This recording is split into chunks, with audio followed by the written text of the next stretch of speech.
최근 들어서 창원의 아파트 값이 급등세를 보이더니 지난주 정부가 창원 의창구를 투기과열지구, 성산구를 조정 대상 지역으로 지정했습니다.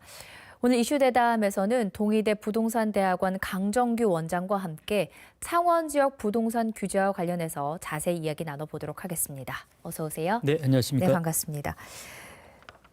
창원 의창구 지역에 한정해서 투기 과열 지구가 지정이 됐습니다. 이 결정은 적절했다고 보십니까? 예, 일단은 우리 창원 지역의 주택 가격이 그동안 매우 높게 상승을 했고요. 예. 또 이 가격 상승이 높아짐으로 인해서 우리 지역의 무주택자들의 내 집 마련의 기회가 상당히 좀 어려워졌던 것들이 사실이고, 또 다른 지역에 볼 수 없었던 외지 투자자들끼리까지도 우리 지역에 대거 몰려와서 주택 가격도 높게 올라갔고 또 시장의 교란 상태도 있었기 때문에 그 정부나 지자체 차원에서는 이 규제 지역으로 지정을 하는 것들이 당연하다라고 판단을 한 것 같습니다. 다만 이 규제 지역으로 지정됨으로 인해서 그 실수요자들의 일부 그 거래 위축, 그리고 투자자들의 그 경제적인 손실이 일부 나타날 수 있다라는 그런 장단점이 각기 있긴 하지만, 일단은 그 규제 지역으로 지정함으로 인해서 주택 가격 안정에는 큰 도움이 될 것으로 판단을 하고 있습니다. 그렇군요.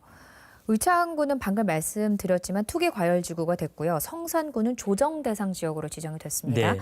이렇게 지정이 되면 구체적으로 어떤 규제를 받게 되는 건가요? 예, 일단은 규제 지역으로 지정된다는 자체는 주택 가격을 안정화시킨다는 측면에서 그 투기적인 수요를 줄이고 그다음에 세금 강화를 통해서 가격을 안정시키는 그런 효과를 발휘하기 위한 목적으로 지정이 되고 있습니다. 일단 두 지구 규제 지역에서 봤을 때는 가계 대출이 매우 제한된다. 그래서 그 규제가 지정되지 않았을 때와 비교해서 한 절반 정도까지밖에 대출이 안 된다. 그리고 2주택 이상을 갖고 계신 분들의 경우는 주택담보대출을 통해서 새 아파트를 살 수 없다라고 하는 것이 공통점입니다.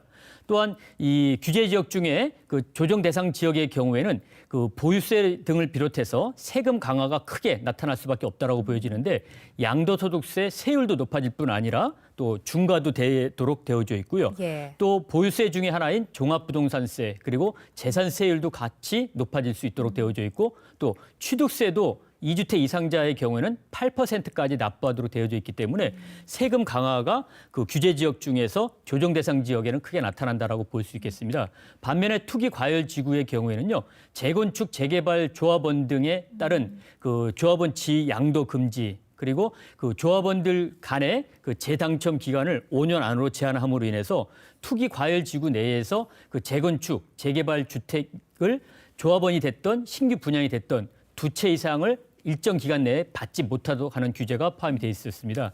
기타 이외의 규제에 공통적으로는 그 주택을 구입을 할 때 자금 출처 조사에 따른 여러 가지 의무가 같이 부과되도록 되어져 있어서 자금 조달 계획서, 그리고 투기 과열 지구에서는 자금 조달에 따른 증빙 서류까지 같이 제출하도록 하는 그런 규제가 가해지고 있습니다. 근데 이번에 이 규제 지역 선정을 놓고 좀 불만의 목소리도 나오는 게 네. 사실입니다. 특히 의창구 같은 경우, 동읍이나 북면 같은 경우는 상대적으로 아파트 가격이 뭐 거의 변동이 없거나 네. 또 좀 저렴하다라고까지도 느끼고 계신데, 어떻게 이렇게 지정이 될 수 있느냐라는 목소리가 있거든요. 이 반론에 대해서는 어떻게 생각을 하세요? 예, 일단은 지금 뭐 창원시청의 의견에 의하면 그 동읍하고 북면은 좀 제외시켜 달라라고 건의를 한 걸로 그렇게 예. 알려지고 있고요.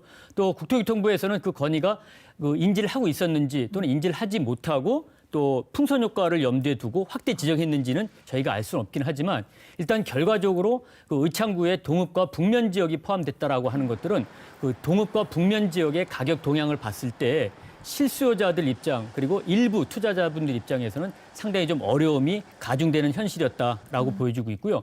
다른 지역의 예를 봤어도 그 읍면동 지역의 경우에는 지정되는 경우가 매우 제한적이거나 없었던 것들이 사실입니다. 그런 측면에서 그 전체적으로 투기적인 수요를 억제하는 것들은 바람직하지만, 이 동읍과 북면 정도와 같은 지역까지 지정이 되면서 실수요자들, 그리고 기껏 이제 좀 살아나고 있는 이런 부동산 경기에 찬물 끼얹는 듯한 이런 형태의 지정까지는 좀 그 잘못한 것이 아니겠는가. 따라서 그 북면과 동읍의 지정에 따른 그런 해제에 대한 것들은 좀 빨리 시급히 논의가 필요하지 않나 생각을 하고 있습니다. 예.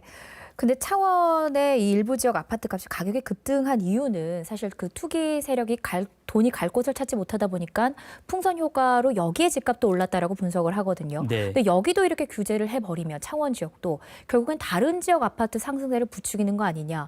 결론적으로 전국의 아파트 값이 다 올라가게 되는 거 아니냐, 마지막에는 이런 우려의 목소리도 있습니다. 여기에 예. 대해서 어떻게 보세요? 지금 뭐 인근 부산 지역만 보더라도 그 16개 구군 중에 2개 구군을 제외하고는 다 규제 지역으로 지정이 됐습니다. 예. 우리 그런 예를 봤을 때 창원도 지금 의창구와 성산구를 지정을 했지만 좀 넓게 본다라고 하면은 그 마산 회원구라든지 진해구까지 확대가 될 가능성도 있고, 더 나가서 인근 김해 지역 또는 양산 지역, 또 더 나가서 진주 지역까지도 확대된다라고 또 볼 수 있다. 예. 그래서 풍선 효과는 예견이 되어져 있습니다. 하지만 이 풍선 효과에 대한 것들을 지역 경제 그리고 부동산 시장의 정상화 측면에서 봤을 때 어디까지를 풍선으로 볼 것이냐에 대한 논란은 좀 가해질 수 있다. 따라서 그 가격이 이 풍선으로 잡을 수 없다라고 하는 것들이 지금 현재 이번 지정만 보더라도 전국에 111곳을 지정함으로 통해서 전국이 다 규제 지역으로 지정했을 경우에 과연 풍선 효과가 발생되지 않고 가격은 안정화되느냐,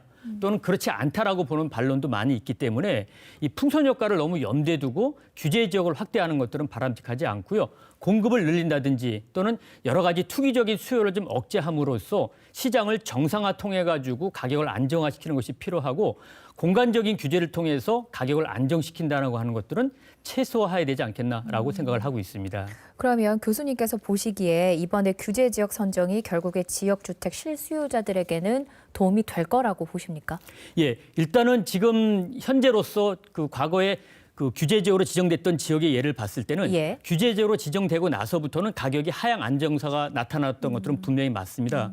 하지만 서울과 수도권의 예를 봤을 때 서울과 수도권의 경우에는 규제 지역인데도 불구하고 가격이 지속적으로 올라갔습니다. 네. 그 이유는 수요가 지속적으로 나타나는데도 불구하고 공급이 뒤따르지 않았기 때문에 가격이 올라갔다고 보고 있습니다. 따라서 우리 경남 도내 지역 전체로 봤을 때는 이번 규제 지역으로 인해서 대부분의 지역에서는 가격이 하향 안정화될 것으로 보여지고 있는데, 오히려 규제 지역인 창원 성산구와 의창구 지역은 공급이 일정 정도 지속적으로 이루어지지 않는다라고 하면은 오히려 수요가 있는 반면에 공급이 없게 된다라고 하면 가격은 올라갈 수밖에 없다. 특히 창원 성산구와 의창구 지역의 경우에는요, 다른 지역보다 경제 체력이 높은 그러한 무주택자들이 많은 상태에서 지금처럼 가격이 조금 급등을 하거나 또는 규제 지역인데도 불구하고 가격 불안 요소가 나타나면 언제든지 실수요로 돌아설 수밖에 없고, 그런 상황 속에서 공급이 뒷받침되지 않는다라고 하면은 대부분의 지역과 달리 성산과 의창구 지역은 또다시 규제 지역에도 불구하고 가격이 올라갈 수 있는 여지가 있다라고 보여지고 있습니다. 예. 오늘 교수님과 함께 창원 규제 지역 선정에 따른 앞으로의 전망 좀 짚어봤습니다. 여기까지 듣겠습니다. 고맙습니다. 감사합니다.